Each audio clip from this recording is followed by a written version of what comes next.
నిజామాబాద్ జిల్లా బీంగల్ సొసైటీ ముందు రోడ్డుపై రైతులు ధర్నా చేపట్టారు. అకాల వర్షానికి తడిసిన ధాన్యంతో ఎలాంటి కర్త లేకుండా వెంటనే ప్రభుత్వం కొనుగోలు చేయాలని డిమాండ్ చేశారు. రైతులు ధర్నాకు కాంగ్రెస్ నేతలు మద్దతుగా నిలిచారు.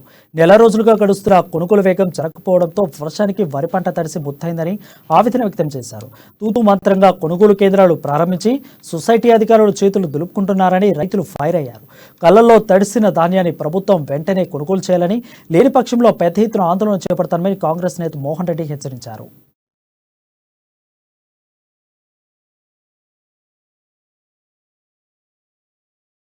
తడిసినాయి, మొత్తం బట్టలు ఇంటికెళ్ళి లాకలు వస్తున్నాయి.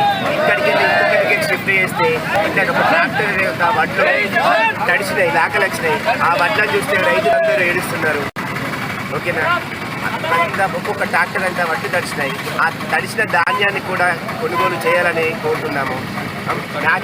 న్యాచర్ కూడా రాకుండా కానీ కొనుగోలు చేయాలి. ఎంత కష్టమవుతుందంటే రైతులకి.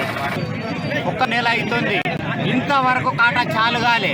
వర్షాలు పడుతున్నాయి, రైతులు ఎంతో ఇబ్బందులు పడుతున్నారు. వర్షాలతో ఒకదానికి మోయాల్సి వస్తుంది.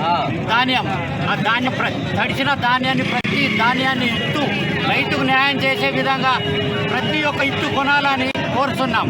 ఈ రోజు భీమగల్లో ఖచ్చితంగా పూర్తిగా నష్టపోయిన రైతు ఎకరన్నా 50,000 రూపాయలు, అదే విధంగా